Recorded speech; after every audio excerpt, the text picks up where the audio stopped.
So welcome back to the Thrivest podcast. Today we're fortunate enough to have our guest Councilman Peter Del Borrello.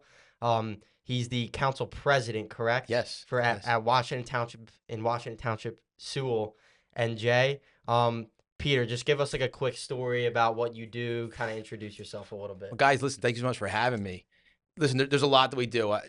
As a council president, I think my job, and I tell people all the time, is to really tell great stories like you guys do about what's going on within our town, what's going on with our residents, what they need. So really, council is really the voice. We also kind of control the purse strings. We also are the voice of what residents need or what they may not be getting or other things that the town needs, new businesses, new things that open up. So that's really what council president and the council in general does. Okay. Perfect. To start off, I feel like we're gonna break down the background. So we know you're from Washington Township. Yeah. I want to know your early years from Washington Township, how it was like growing up, what you did, and like what your passion was for Washington Township. Yeah, absolutely. So I actually was born in Blackwood, New Jersey, so like Gloucester Township.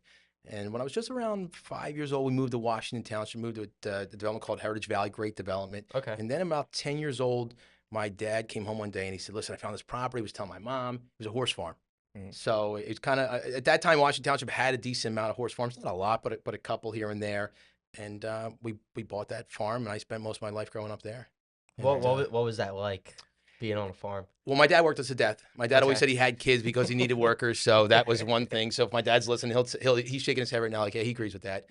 And it was a lot of fun, but you learned a lot, Yeah. right? So you learned a lot. You learned a lot about hard work. You learned a lot about animals. You learned just a lot in general. So I really enjoyed it. It was always fun to have people over because it was just something interesting. Because not everybody grew up on a horse farm, so it was Mhm. pretty neat. So I always loved it. So growing up, what were like some of your biggest influences that kind of helped kind of mold you into the adult that you are now? Yeah. So I always loved business. I always loved Mhm. business. I remember like, even at 7 years old, I remember coming with my dad and like, he's like, what do you want to do today? You want to play soccer? You want to play baseball? I was like, I want to open a bank account. I want Yeah. to trade stocks. So like, he was like, I mean, I guess if that's what you're into, right? So I always liked that. I always liked the aspect of business. I always liked the idea of taking something and then building it. Mhm. Whether that's, a small business, whatever that may be. I always loved that concept. So that's really who I was as a kid. I always dressed like this. So I know Mhm. people talk about the way I dress. It's not to mimic anybody. It's awesome. I dressed like this even as a kid. Yeah. Like my mom would say, go upstairs and get changed. I come down in a suit. She's like, not what I meant. Like play clothes. You're going outside. You're going outside to play. You're not wearing a suit. But I was always that guy. I was always wearing a suit. And then I followed that right through school and then right through high school. I went to Paul VI where you had to wear a suit anyway. Oh, Oh, sweet. yeah. So it was just natural for me. So like I know you had a farm. You were on the farm, right? You're Yep. doing work for that. What was like the first job you started working besides that? Yeah. In that field. Yeah, great question. So my very first job, my aunt had a dog grooming, and I was 10 years old. And I said to her, she's like, I'm looking for a dog washer. My mom was telling me, and I said, I can do this. And she's like, well, you're a little bit. I'm like, give me a chance. Mhm. Give me a chance. I can do this. And that was my very first job. And I had that job for about 5 years. And I actually made good money because you get paid per dog, right? Really? So Wow, again, okay. you wasn't bad. You get tips too, right? Yeah, So it was a nice. pretty good job. And I learned a lot about business. I learned a lot from my aunt. That was my first boss. She showed me the ropes about business, things you do right, things you do wrong. Again, I was working with animals, and I really enjoyed that. So it was a great first job. And then I know your family has your 3-generation pawn, Yeah. right? Family. Yeah. So did you work in that at all growing up, and how is like being surrounded by that at all? Because I know that's like a tough business. It's a It lot going is. into it. So It is. I know that's probably a good like grit story from you coming back from your starting and being younger. Yeah, listen, here's what that business teaches you. First of all, it teaches you a lot about street smarts. Gives you a lot of Mhm. street smarts. You learn a lot, and you learn a lot when you buy stuff that's not good, right? When stuff Mhm. that's not real, and you learn some hard lessons. But the great thing about that was it taught us, number one, how to deal with customers, Mhm. how to learn something. So you learned a skill, you learned something that you don't kind of ordinarily learn. And again, it's more that kind of street smarts that kind of teaches you. So that industry was great, and really learning that from my grandpa and my dad was really interesting.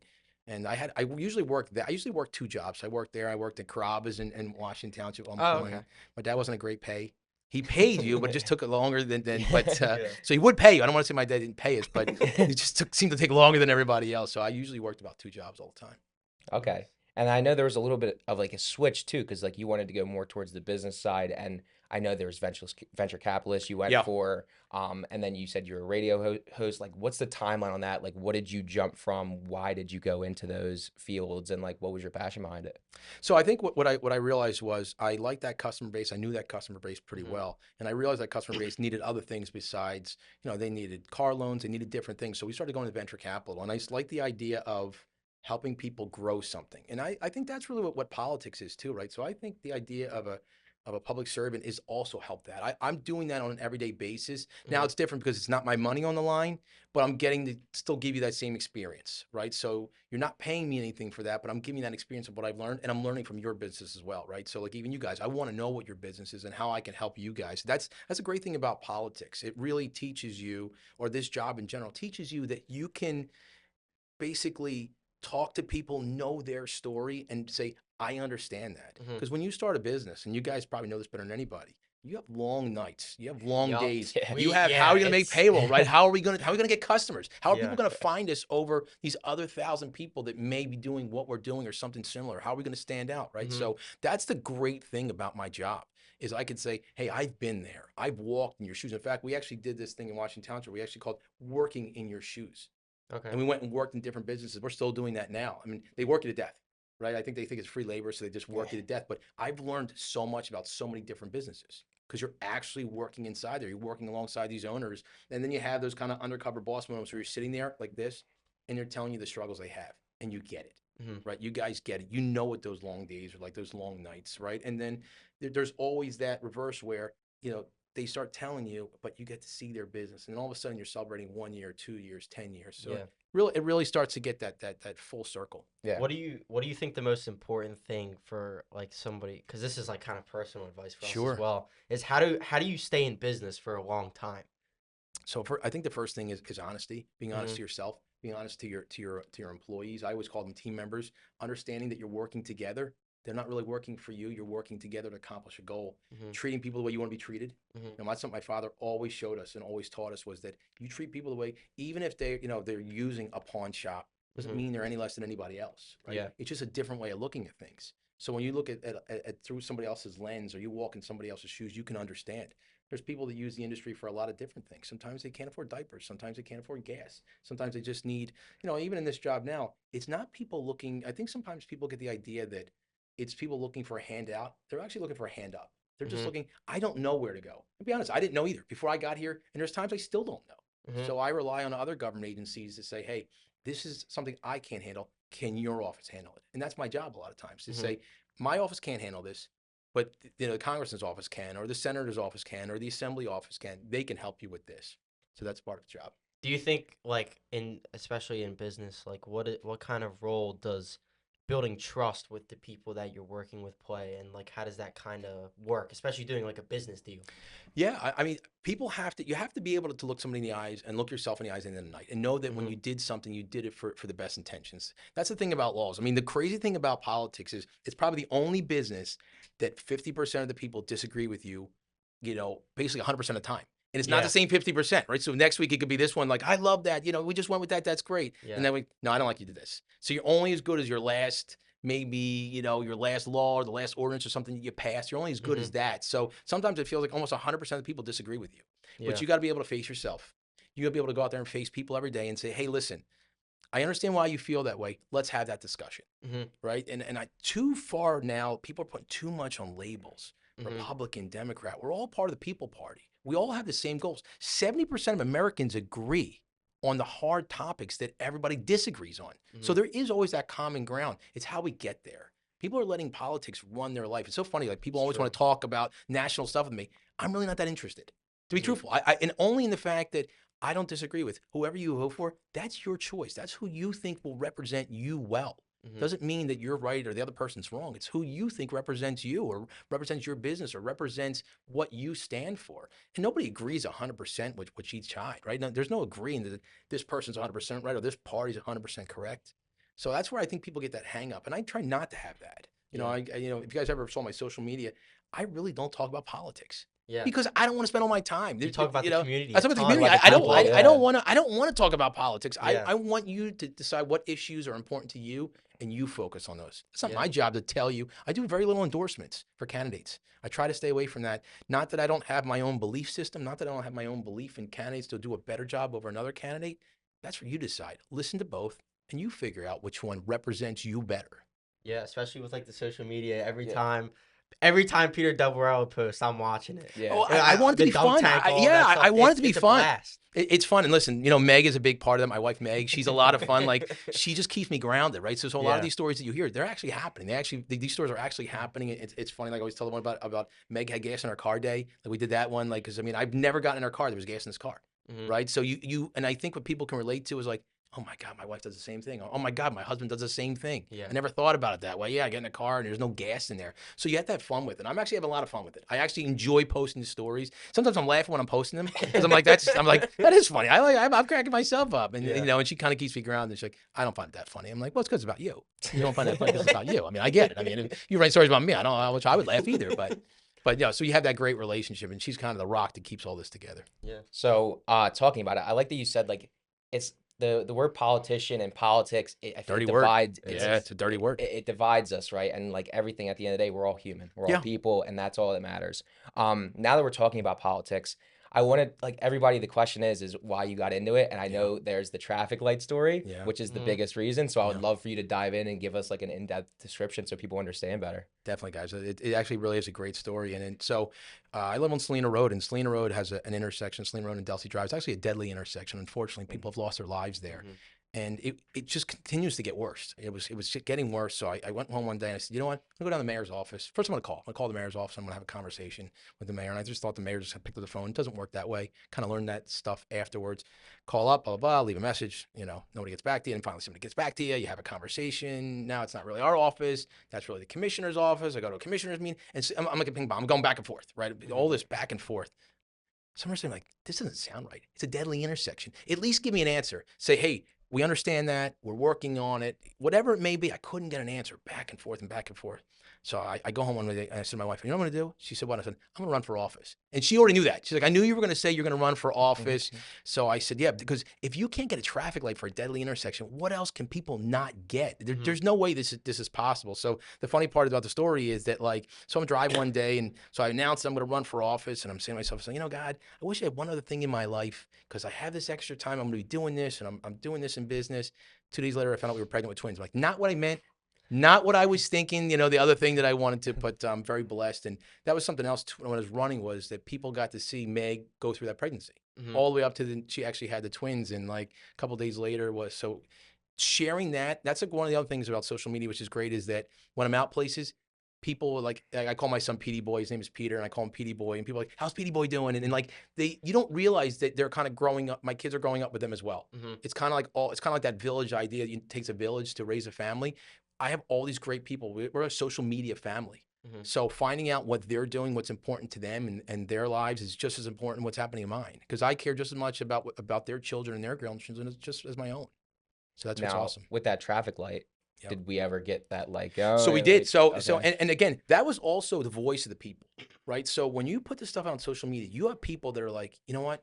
And they start telling their stories. I don't know if maybe they were telling them before and you just didn't see them. Maybe they just never said anything. But you're like, this is a problem. They started writing. They started responding. They started being part of the process. And it's their voice that actually got the traffic light, right? And that's really what my job is. My job is to carry their voice.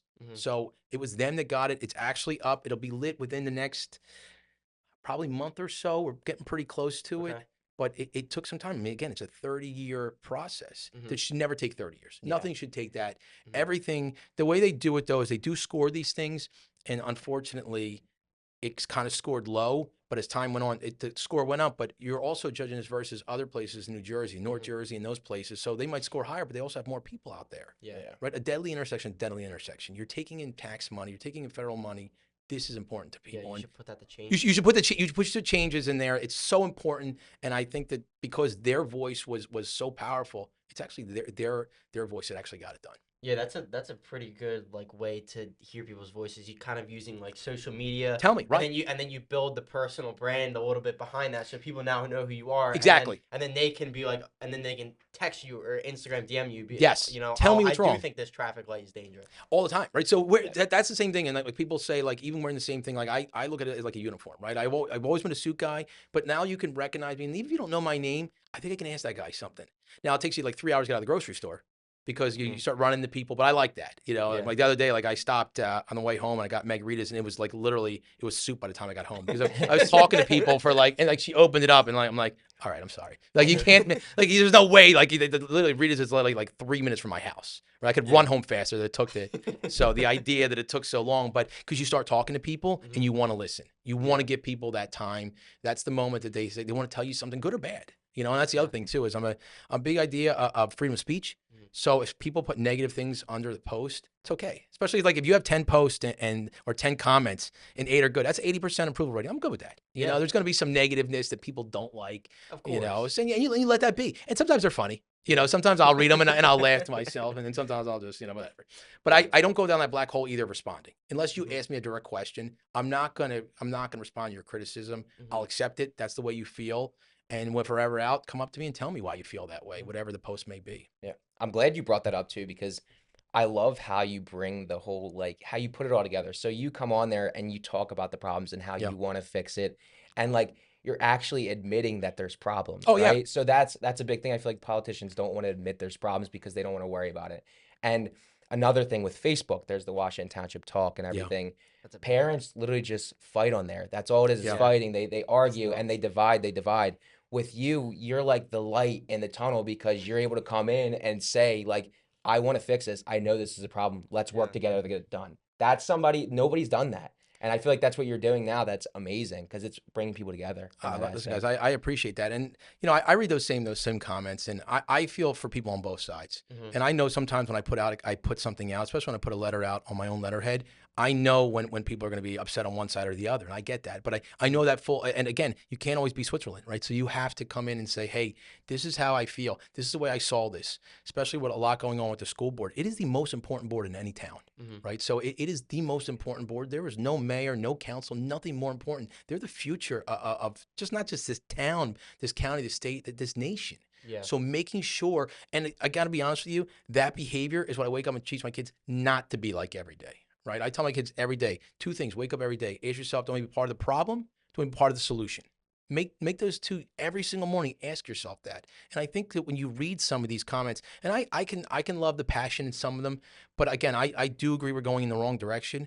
We have great teachers, and sometimes I Mhm. think that's what gets me. If people are like, "You're anti-teacher, you're anti-student." No, I'm not any of that stuff. Yeah. I'm just number one. I'm always pro-taxpayer because it affects all of us. But people have to realize a taxpayer doesn't just mean because you own a house or a property in Washington Township. You're a renter. You're paying taxes. It Mhm. affects everybody. I want our money to go as far as it possibly can. I want you to be able to take that money that you're not spending on taxes and take your children away if you want to, or take them here, or give them some kind of experience. So I'm not, I think we have great teachers. I think in every industry, just like in politics, you have great leaders on both sides.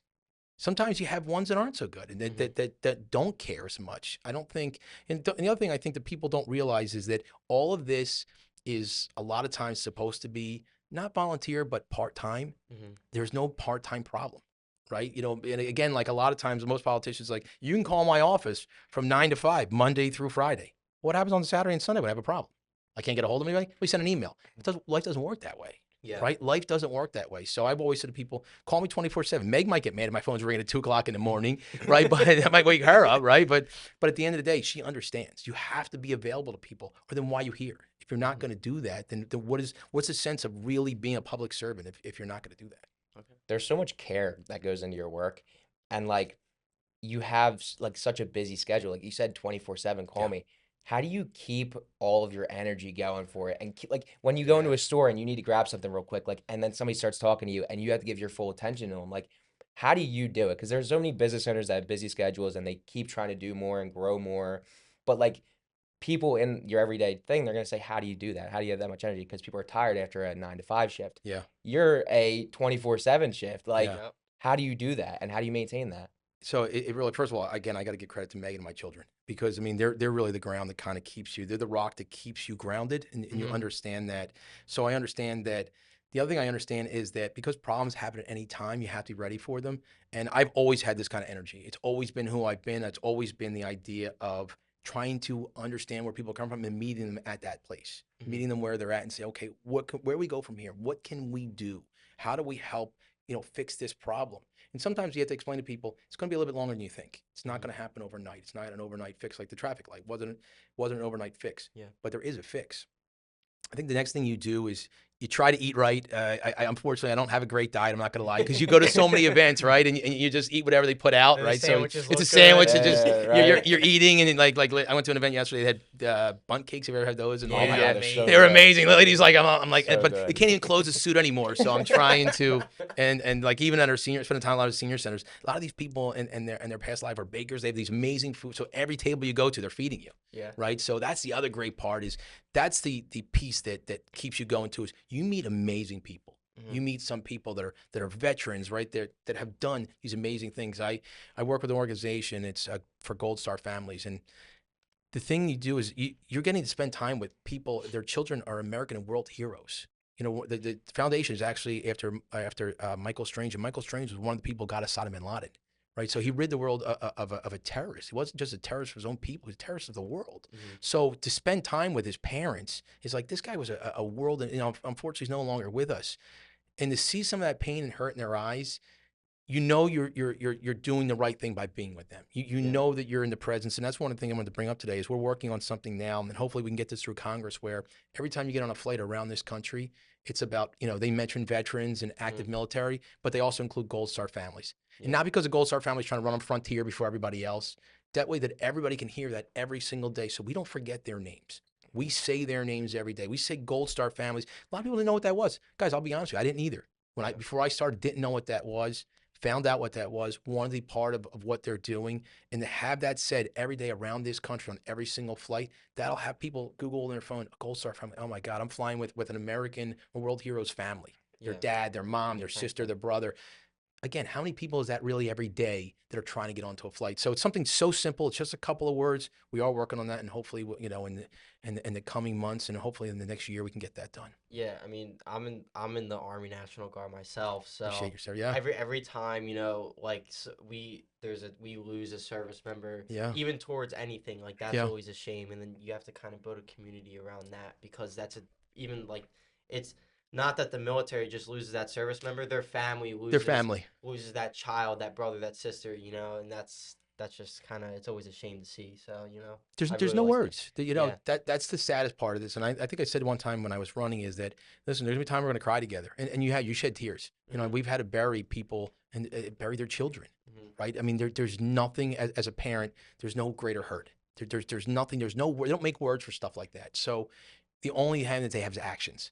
So as a community, the community comes around, and recently we lost a 10-year-old little boy in a tragic accident. Yeah, it's a shame. There's no words for that. Right? They don't make words for that. But again, it's the actions of the community. And that's where all that, nobody said on either side, how did that parents vote? Who did they vote for in the last election? Nobody says that. They just, how do we help? Because and I think it's the media, though, that puts a lot of emphasis on two parties. We're all part of the people party. Bring it back to that again. Not one person asked me, how's that family vote? No, because they don't care. They want to help.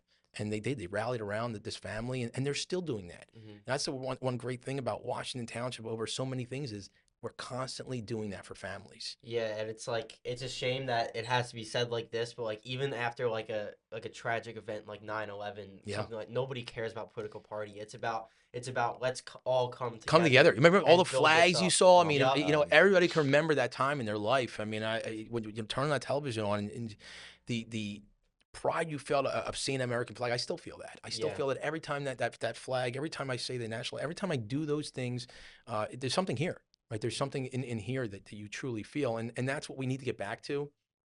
And again, we could disagree. It's great. That's democracy at work. It's okay to disagree. Right. That no one's telling you have to feel a certain way.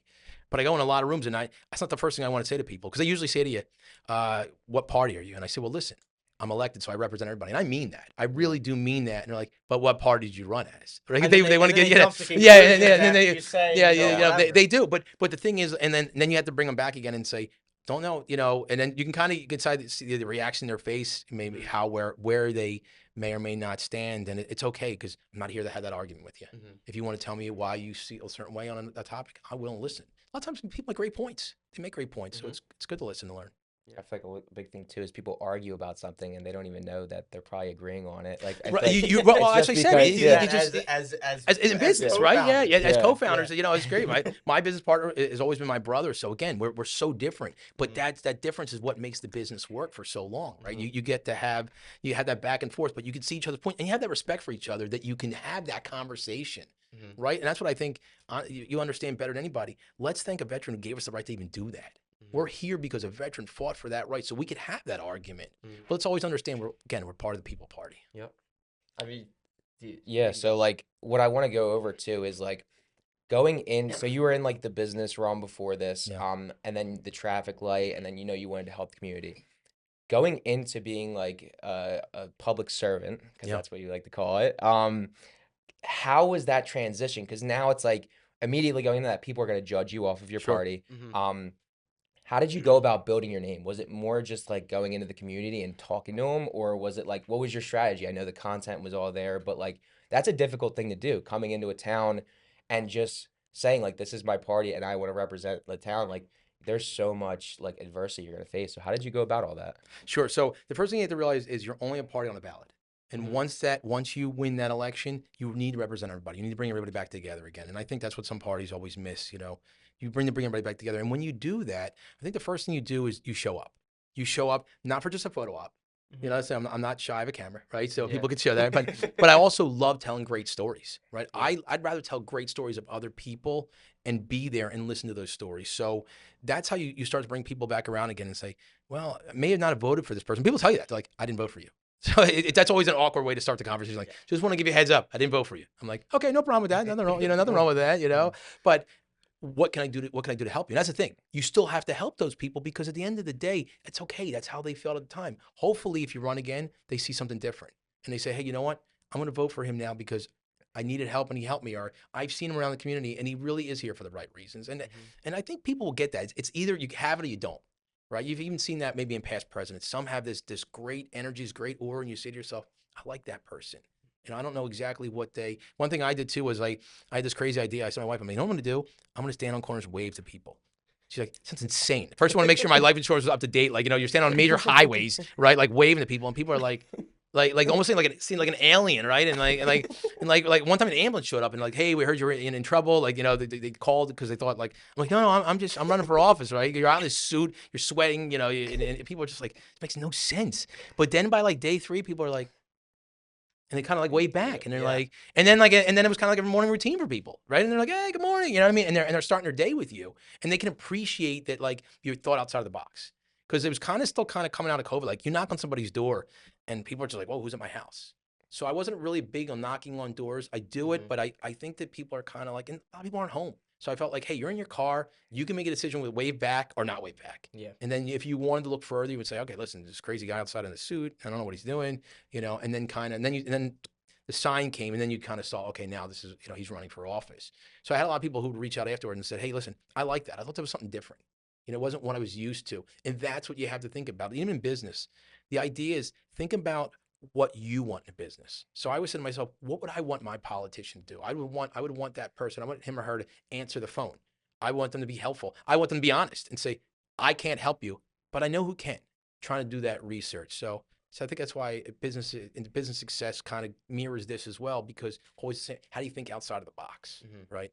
I think it's like very important to like kind of disrupt the usual. Sure, pattern. absolutely. Politics, business, doesn't matter. You have to find some way. You kind of have to be like the purple sheep or the purple cow. Right. You have to be the one that, like, even wearing the same thing, like, the idea is that you are trying to brand yourself, but you're branding yourself because you want people to know they can come to you, right? If they're in ShopRite and they want to stop you, if they're at Wawa, if they're, if I'm in the urinal, maybe just let me finish in the bathroom, go to the bathroom. Then we can talk when I get out. But I mean, but there's some people that you have but I love that, right? And again, it's always great when people say, hey, listen, I follow you. I have this question. Listen, I got a great story. So one of the social media posts I put up, this woman reaches out. She says, "I can't get this air conditioner out of my window." I'm thinking, well, I'm not. I can get out of your window. I mean, how are we gonna get paid, right? How do you just?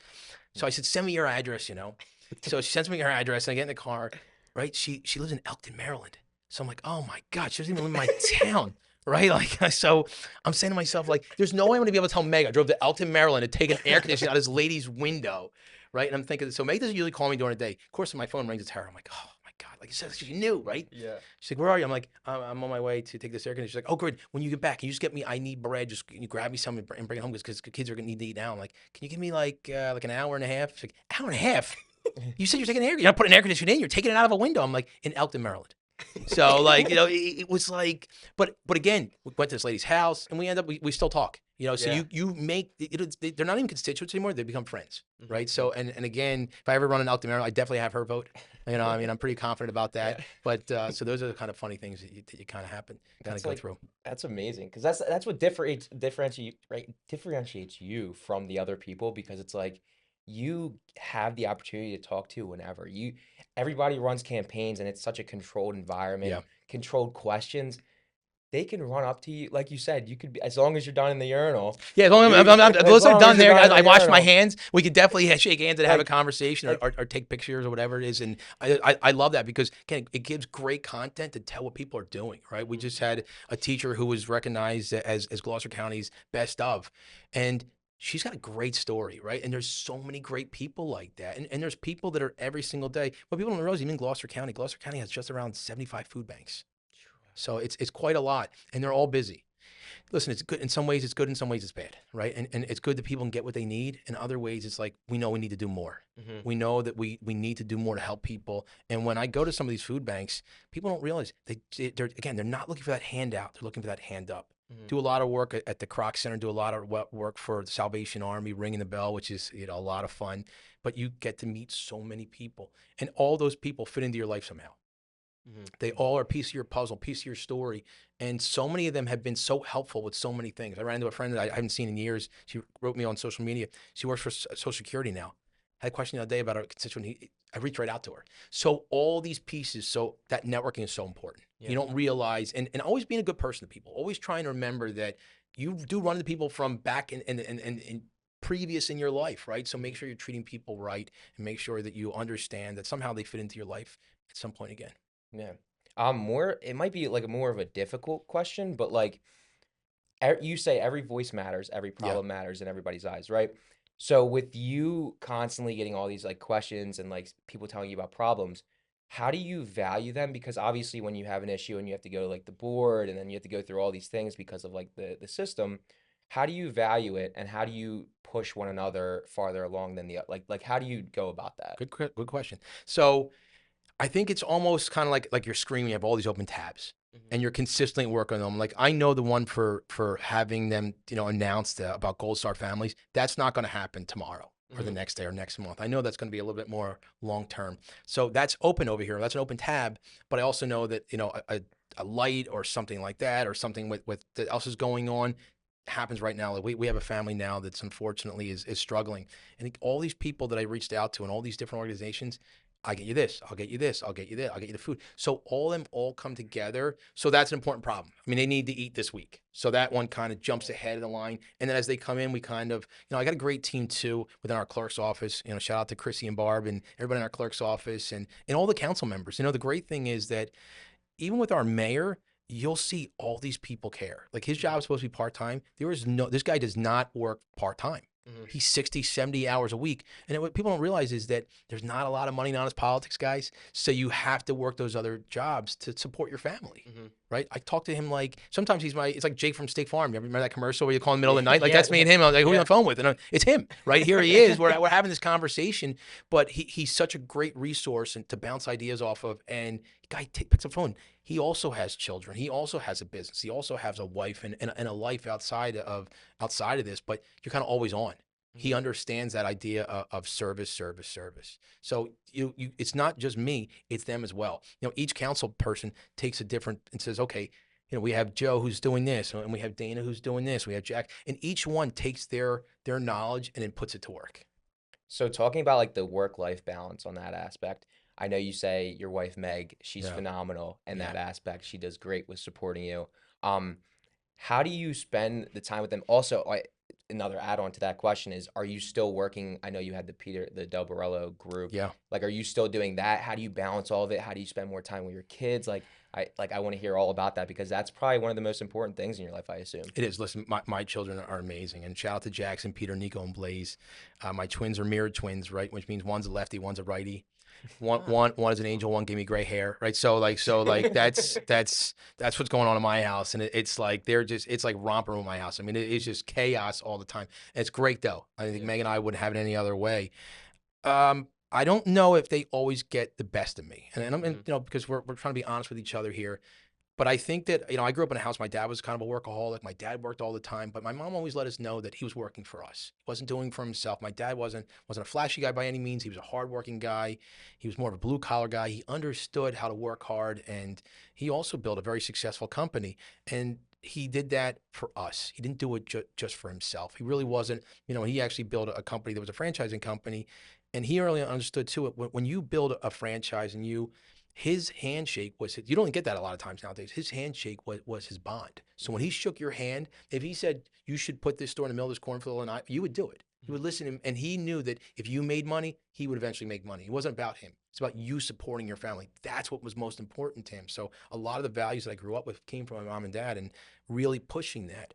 So to go back to your question, yeah, again, it's difficult balance, right? So you have to take time. You have to schedule that time. Unfortunately, in this job, things change every single day. If you don't know where you're going to be, things just go. Like you said, what happens when this problem comes up? Well, then that problem may come ahead of everything else. I'm hoping that my kids realize that, number one, they are my most important. That nothing I'll ever do was more important than them, right? That is my greatest accomplishment. That's my greatest gift to the world is them and what they become, whether they want to follow my footsteps in public service or do what they love to do.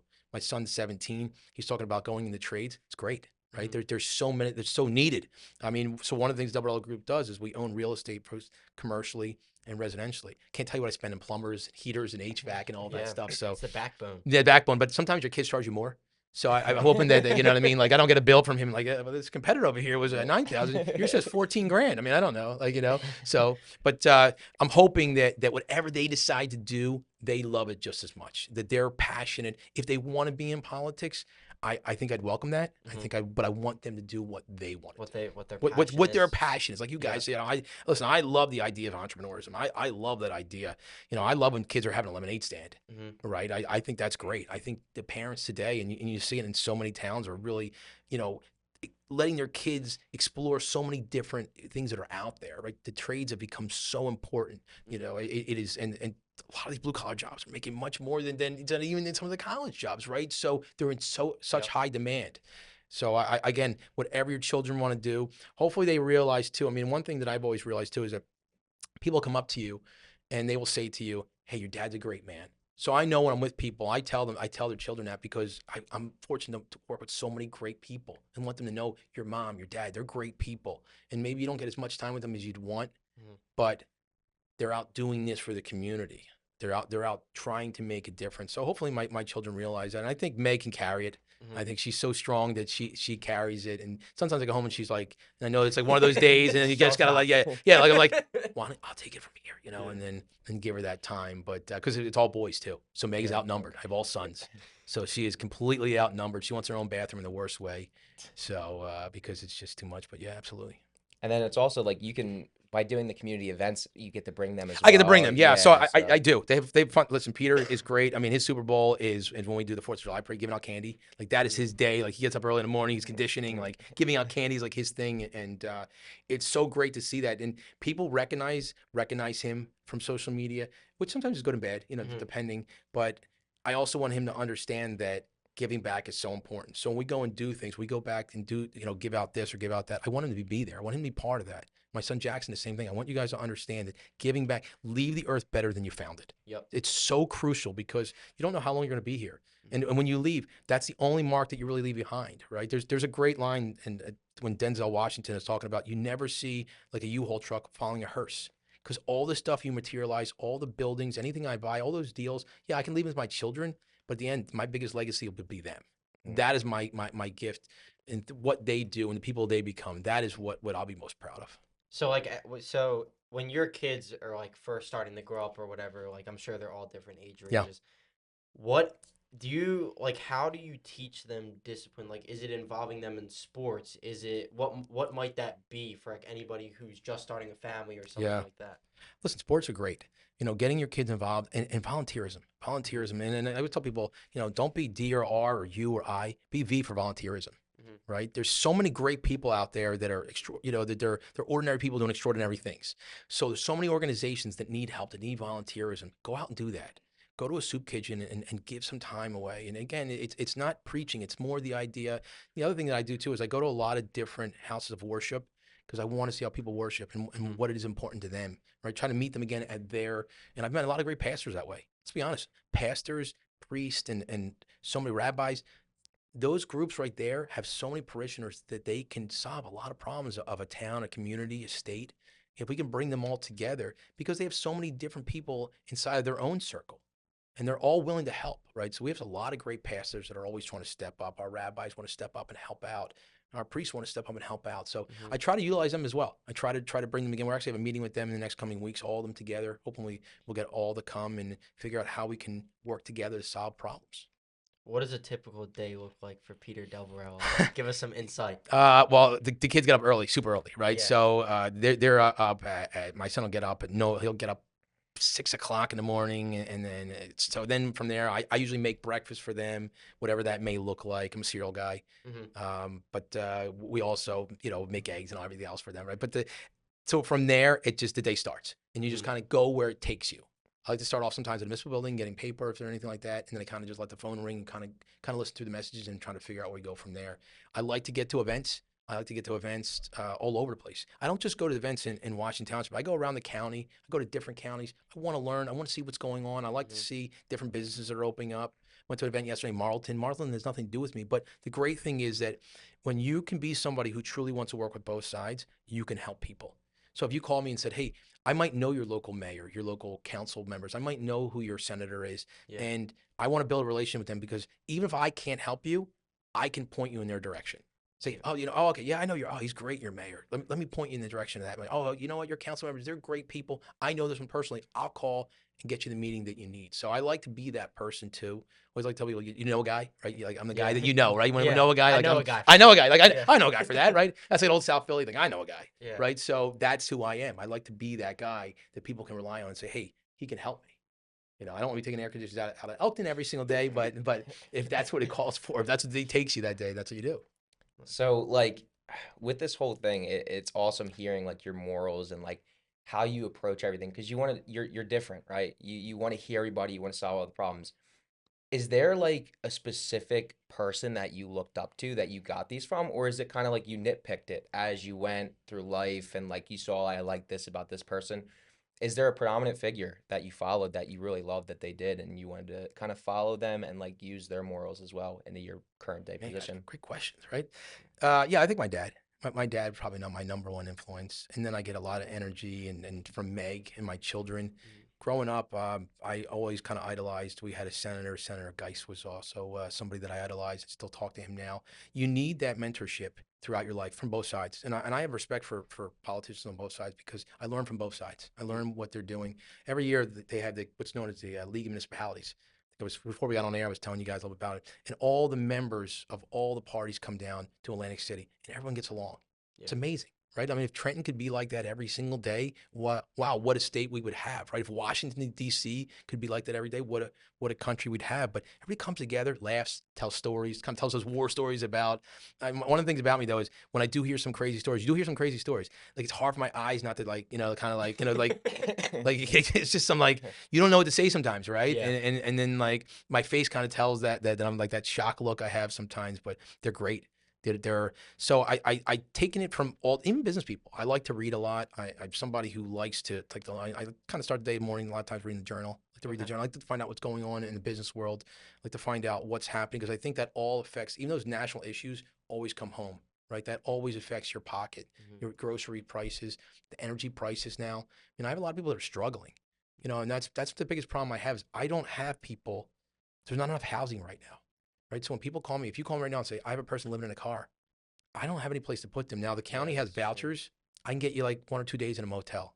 Is that really going to change your life? Yeah. Maybe you get a hot shower. Maybe you get to change. Maybe you sleep in a regular bed, not in a car. Mm-hmm. So I do think those things need to change. But I also a guy who does believe in smaller government. So maybe there's the idea that some of the programs that we're working on are broken. Right? Some of the programs that we're working on, and I don't know if that's a Republican or Democrat thing. I think that's sometimes a people thing. I think we need to understand that we're all people. Not having adequate housing is a problem. But then you don't want to overbuild your towns either, right? Some people move, like you move to towns, for a reason. You move to Mullica Hill or Washington Township. You don't want overdevelopment. So we have to kind of work together and not have that, right? Yeah, you need new development because you want new young families. Let's be honest. Yeah. A lot of townhouses are geared towards young families. Mm-hmm. They're the future of your town, right? I love the idea, but you have to make sure that you're not exploding your schools. You're not exploding your budgets. It has to be done. That causes like a new slew. It's a whole new slew of problem because it's taxes. all connected. It's all connected, right? Because then you need more police officers. Then you need more firefighters. Then you need more EMT. So all of that, and sometimes those are good problems, but at the end of the day, there's a way that we can do it. Yeah. And the problem is, that's the one problem you have with politics is that sometimes, like if you want to get a park, you got to get a nuclear power plant. Mm-hmm. Like, so you get a nuclear power plant next year. So that's some of the horse trading that's got to kind of stop or really kind of be, because like, again, if you can go to Atlantic City, everybody can get along, right? Mm-hmm. Everyone's getting along. Everyone's laughing, having a good time. You all go to the same events. You really see each other as people, right? And that's what I try to do on social. I try to show people as people. These are the people. These are their problems. I could put a post up right now and said, hey, listen, someone's looking for clothes. 10, 15, 20 people. I got it. I'll help you. Yeah. Didn't say, is that a Republican? Is that a Democrat? Is that independent? How they vote? I want to help. So that's what we need to get more to.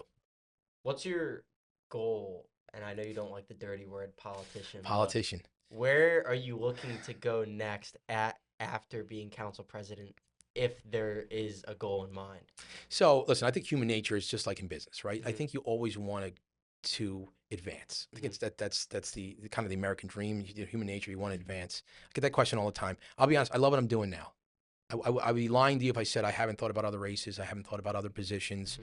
I like the idea of continuing to grow as a human being. You learn a lot more. And I think as you go and become a higher office, you obviously have more responsibility, but then you can share what you've learned at every level with people. And then I think it also opens up a lot more doors, right? Open up a lot more doors to help more people, right? And again, sometimes you've seen that, or you see a problem that you've never seen before.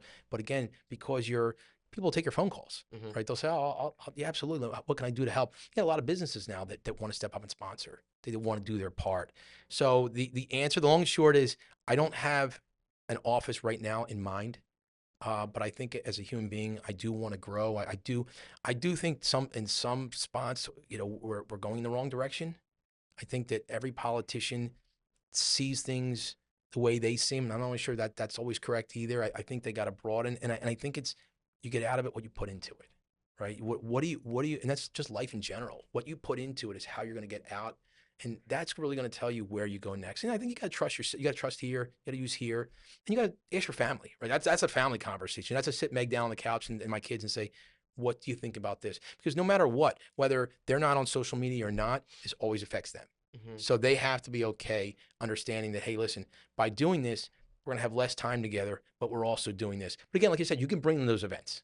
And they have a lot of fun at those events, right? They have a great time, but also they'll understand that you'll be out more.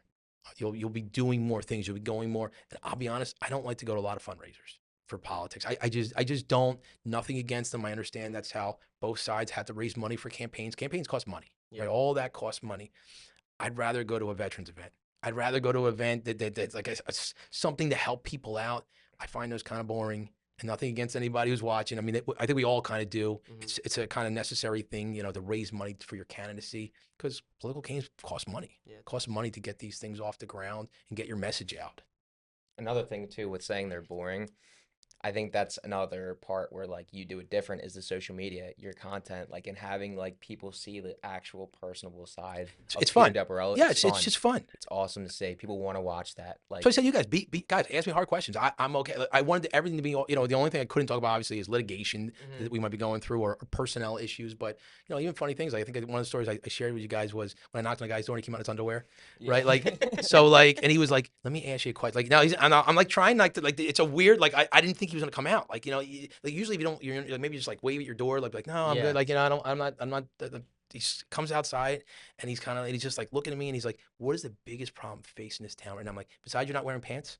I mean, is that like that's the first thing I mean that comes to mind to me is if we're having this conversation on your porch, you have no pants on. Yeah. I mean, that would be my first thing. But it's just great stories like that, you know. So and I go home and I tell Megan, I'm like, you can't make this stuff up, you know. So I know that like it can almost be a sitcom because it's just so many funny things that happen during the day, and you meet so many great people. You just can't make this stuff up. I mean, things that people tell you just sometimes just the funniest, craziest things, and even the seniors. Like we get this great senior center, and it's like a nightclub. I mean, these people are so active, you wouldn't even know it's a senior center. And you love spending time there. Like you have a great time with them. I mean, they more energy than me. Talk about people with energy. And, you know, and the lives they lived, right? They really are one of the greatest generations because what they've seen, a lot of them fought for our country. Yeah. You know, they honored, Vietnam, stuff like Vietnam. that. I mean, a lot of these seniors, we had a gentleman just turned 102. This guy's in bed. He's so sharp. His name is Sal. He's so sharp. And you loved, he's a fire chief. Probably, you know, he raised a great family. Like, God, like he was really a generation that like just don't make people like that anymore, right? They don't even, he's 102, he's come to a senior center, right? Here he is, he's getting out of his house and it's just great. I mean, those are the kind of people that I never would have been introduced to. That's the greatest part of this job. And that's what, even though there's not a lot of money in it, that's the takeaway. That's the prize at the end of the day is getting to know these people and spend time with them and be part of just a small part of their lives because they've had so much impact. I always feel that, I said all the time, is that I sometimes feel that I got involved to make a difference in people's lives and everyone's made a difference in mine. I've had so much positive people coming into me and really they've made a huge difference in my life. I sometimes feel like I'm not giving back as much as I'm getting. And that feels like I want to do more because they're so generous, they're so giving, and they're funny. I mean, some of the stories, like I said, even some of the comments people make on my post, I mean, I laugh. I read in the Meg and they're funny. Like, I know what he's going to say next. He's going to say, and they have a whole, and you laugh. You know, you laugh about it. So I think a suggestion for you is to get the meta glasses. We just got them where they can record. Yeah, those are that's a cool good if you're ever at idea. events or anything. They're like amazing. that. They're like so cool because you record, take pictures with them as your glasses. You can put your prescriptions in them. I and like everything. that. They're amazing. But we'll talk about one more thing that I think is going to be important is Washington Township. You talk about a lot of issues, like you were talking about the housing, the school district. Like these are all very large issues. In your opinion, right now with everything, what do you think the largest issue is that we really need to face as a town to really get all together and fix because it's going to potentially do some damage to the town? Well, listen, all the ones you just named, right? Yeah. So again, the idea that energy bills are through the roof. I mean, there's no excuse for this. It is absolutely out of control, and there's not a lot I can do at my level. There's a utilities commission. I sent a letter on behalf of residents because I thought it was the right thing to do. They send me back a standard letter. They probably send everybody. But how do you want people that are already up against it, right? And again, what people don't realize is everything from that national level always trickles down to us, right? It's always going to affect you right at your doorstep. I can tell you the cost of diapers. It's a really expensive formula. So even people that are moving in, you have the price of all your everyday living, right? If you don't do anything else, just to live on an everyday basis, you got your energy costs. Then you have what's going on with the school system. Why are we doing this to our children? Why are we allowing this kind of behavior, right? We're better than this. We're better than this as a town. We're better than this as people. It doesn't matter what side you're on. I'm great that, you know, that you can have that, but let's do it in a way that our kids don't have to watch this. Let's do this in a way where we come together and say, hey, listen, let's do what's best for our children. Because we do have a lot of great educators. We do have a lot of great administrators. We do have a lot of great people that want to do great things. And I actually got those emails. And they said, listen, please don't post this up there, but thank you for standing up or thank you for saying this. And sometimes you have to choose a side. You have to say, listen, I'm choosing the side of the people. Not either side of this, not anything against this, just the side of the people, or just sanity. Just the idea of this. I just want sanity back at my school board. I want to be able to go to that. And these meetings are 4, 5, 6 hours. Who's sitting through a 6-hour meeting? Nobody can sit through a 6-hour meeting and then make it's crazy. And then they're yelling back and forth. And then if you're a kid, they actually have a student representative that sits up there. Yeah, I was in student council in high school. Yeah. I think we used to have to go to them sometimes, and then there would be like one representative from student council that would always go to like. It's crazy. And I knew the girl. She's great. Her mom proudly served our country. It wasn't okay though. We actually wanted to do the same thing on council. We wanted to have a student representative. You come to our meetings, like, it's not going to be Jerry Springer. Right? That's not going to happen. You can come, you can speak out about something that's wrong, but we're going to have a back and forth that's open dialogue. And the thing is, we have a Tuesday meeting. You can come in anytime and you can call me. So there's no reason to have a chaos at a meeting. We're not going to have that. We're not going to have a circus. We don't want that. We're not looking Yeah. for that. And a lot of politics has become that, though. And I think the Yeah. idea is that politics has become political theater, right? So sometimes people will say to me, well, what about this one and what this one's doing? Well, that plays out to their base. That person plays to their base. That works in their town or their county or their state. We think it's crazy. We think it might be the craziest thing we ever heard, but that works to their voter base. And that becomes dangerous, though. You have to speak to everybody. You can't have that, where you're just doing something because you want that shock value. I don't have to give any shock value. I want to give you funny stories and you find them funny or you don't find them funny, right? And then we go into the next post. And sometimes I post things and I know people are upset about them, but it's not about trying to be political theater. I don't have to do that. I just want to tell great stories. And so going back to this, I go all over. The idea is that you have energy, you have your food cost, you have your school board. All those problems are all important. They're all important, and your problems are important to you. You guys might not have kids, so you're not there yet, but you will be. And how we leave this, because every politician is just a steward of that seat. It's not theirs. They don't own the seat. Somebody will be sitting in the seat at some point again. So leave it better than you found it. Understand that you did everything you can. My brother was a politician, and he did a great job when he was there. And he really understood. He ran for one term. It's okay. It's going to be one term. If you think one term is all you needed and you got everything done, you can face yourself. He did a great job working with, and at that time, the council was split with parties. So he worked with both sides. They got a lot of good things done together. And it has to be that way. It has to be bipartisan, because you don't know who your voter is and what's important to them. Every issue is important to you as a person. Yeah. So.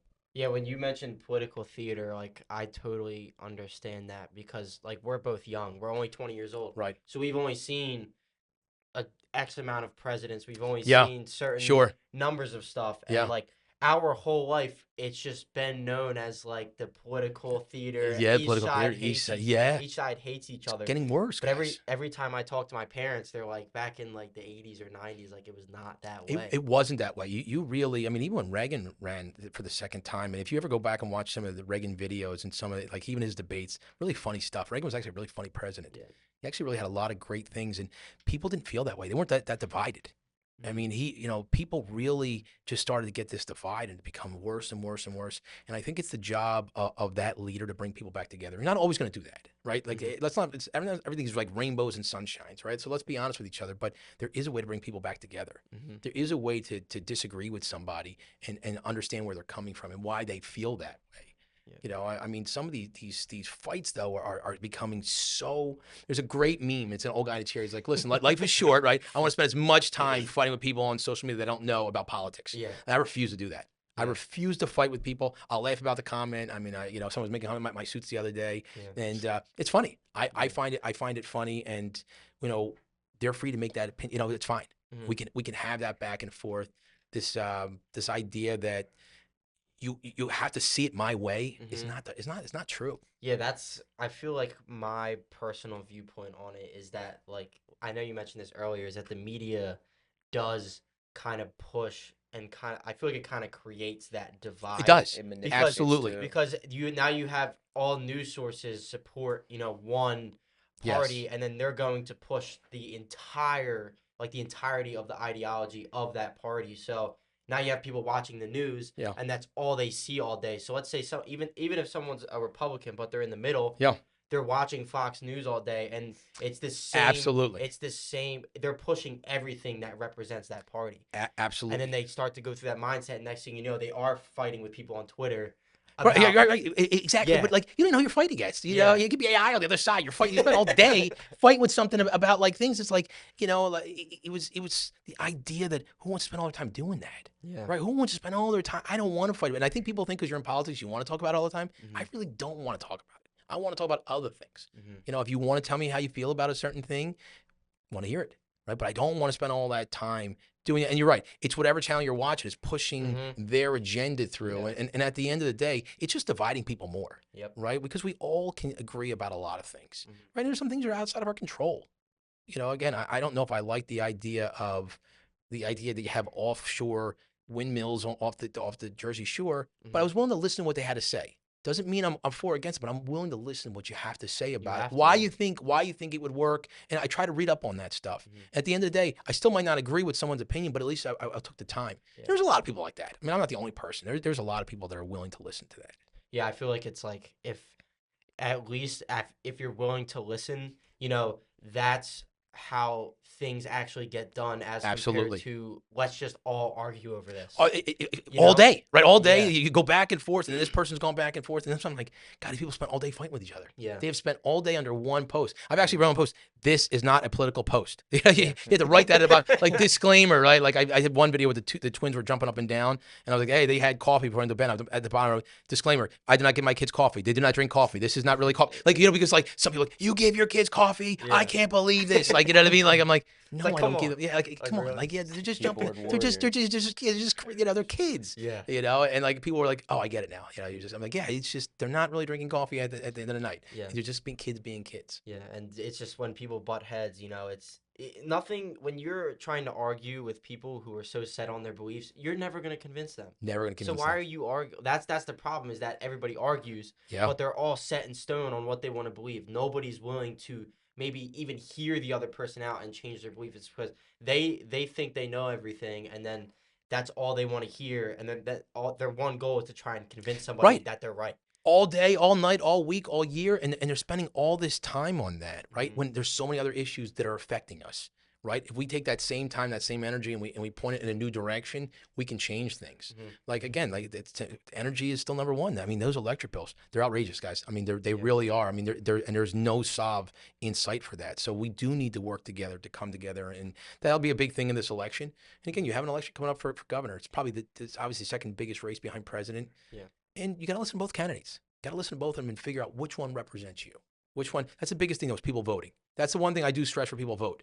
You should vote. Obviously, a veteran fought for that. If people are still fighting for that right, go out and exercise that right when you feel that candidate matches you. When you feel like that candidate, I looked over this one, I looked over this one.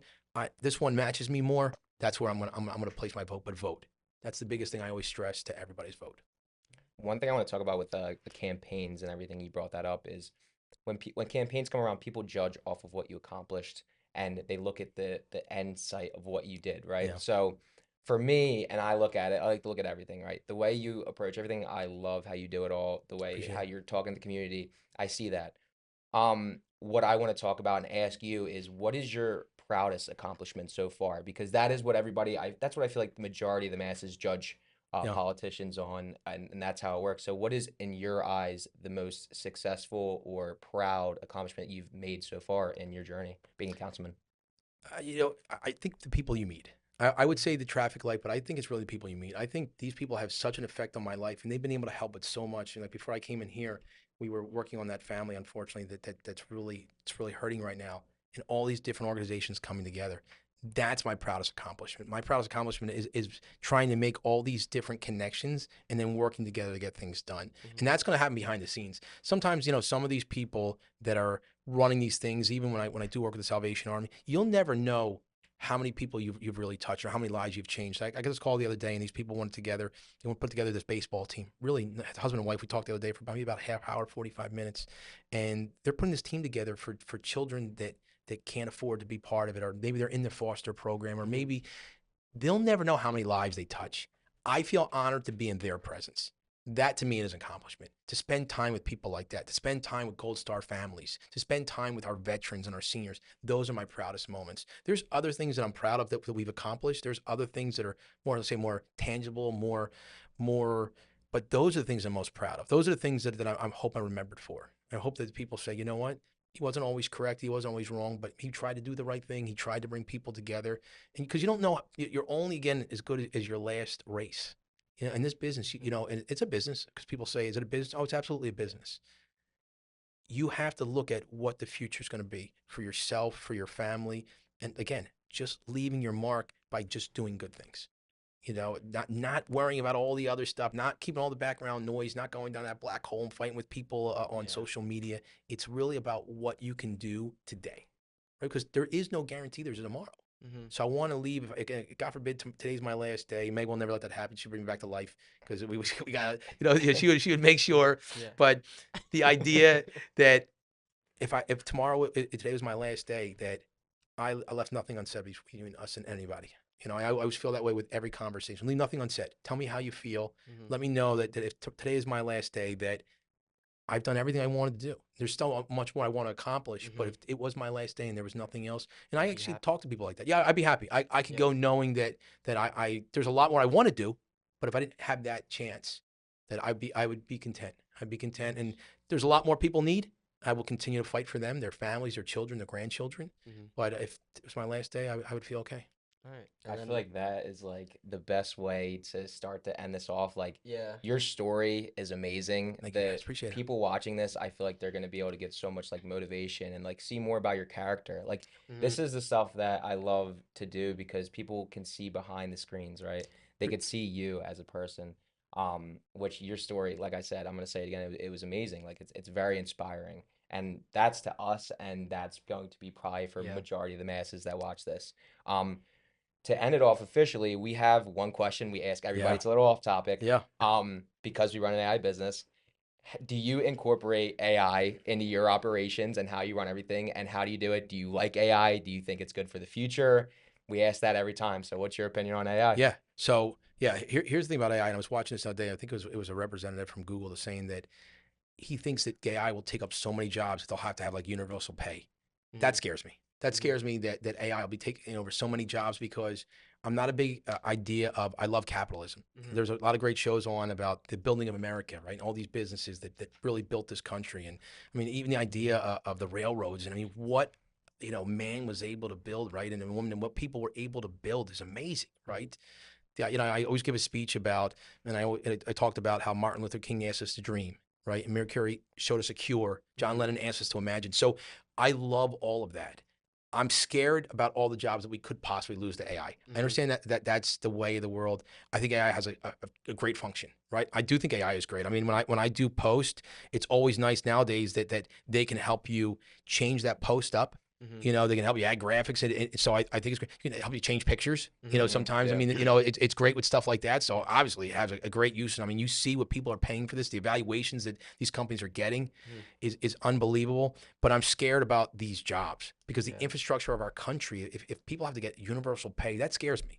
Because I love, like even you guys, I love that you're young entrepreneurs. I love that. I think that's how we thrive as a nation. I mean, there's a reason why we're the greatest nation on earth, and that's why. Because what we've been able to accomplish as Americans and as people, really, to me, is amazing. I watched that show, and just like they have so many great stories, and even they had the one about Dunkin' Donuts, and they have the one about the Ford company, and all these great brands that we all know and love, and how like a lot of them were on the brink of just complete failure, right? They were done, they were wiped out, and they changed the model. So AI scares me. AI scares me in the fact that I know it's a necessary thing. I don't like the idea that we'll lose all these jobs. I don't understand how you're going to take care of your family. I think that it has a necessary purpose. I see why it's so important. I think it could help revolutionize, but I worry if he's correct. But I think they've said that every step of the way with every new piece of technology, right? Like, yeah, I guess that does make I mean, sense. you guys see it every day. You tell me. I mean, do you think that could be possible? Is that something? It's possible, but my opinion on it is that I think it can take jobs, but I think you're gonna have this huge like industry shift from college, and then corporate job to maybe something more like blue collar. Right. And I know that Mark Cuban's mentioned that. We were talking about Mark Cuban before. Yes. Is that, and I agree with him on that, is that where you're going to see all this high demand for jobs is going to become the trades. Right. So it might shift up like the level of, not even level, but like the style of education that people seek after high school. I think that's a possibility, but yeah, I do think inevitably it will take jobs, especially, and like if it starts to get out of control to where, we're just so focused on innovation, but it's like, do we still care about what America was built on, which is people? For people, right? Going back to the idea of that hard work that, I mean, again, when you talk about our grandparents, our great grandparents, how they've come to this country and worked so hard. And again, a lot of what we see is from them. Right, a lot of what we learned, and the idea that this country was built from their hard work.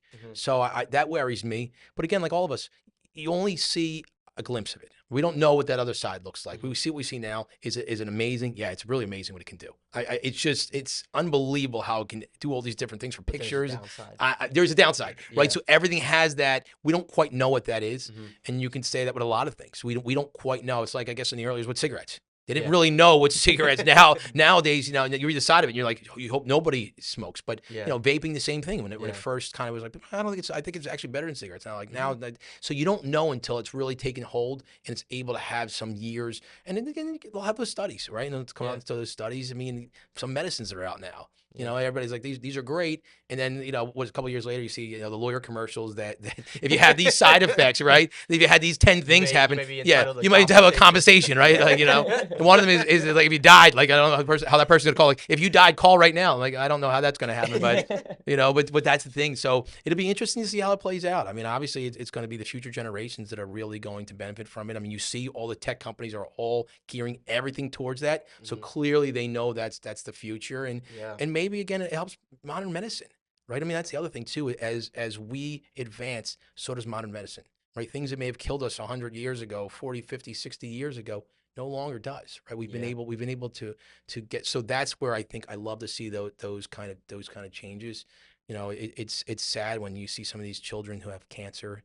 Some of these children have all these different things. I mean, again, there's no words for stuff like that. Yeah. So if some of this stuff is able to really start to make changes and really start to help and really advance cures, and then I'm on board for that. Absolutely.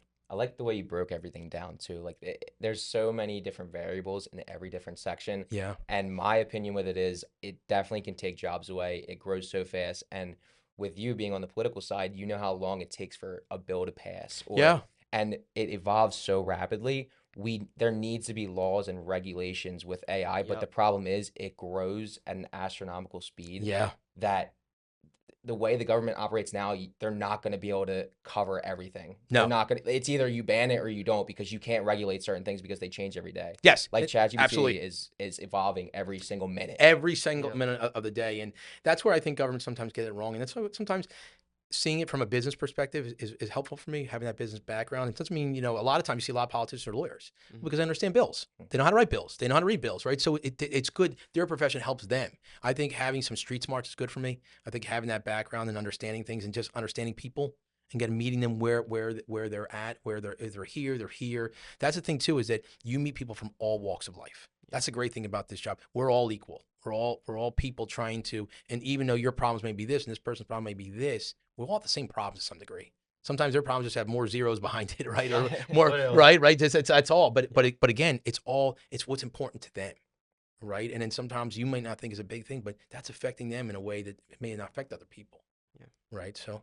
Yeah, I don't have any more questions. So. Guys, you got great questions. Thank you so much for having me. I appreciate it. It's a lot of fun. Appreciate you guys. So this has been Councilman Peter Del Borrello. Thank you for your time. Thank you guys. Appreciate you guys. Thank you so much.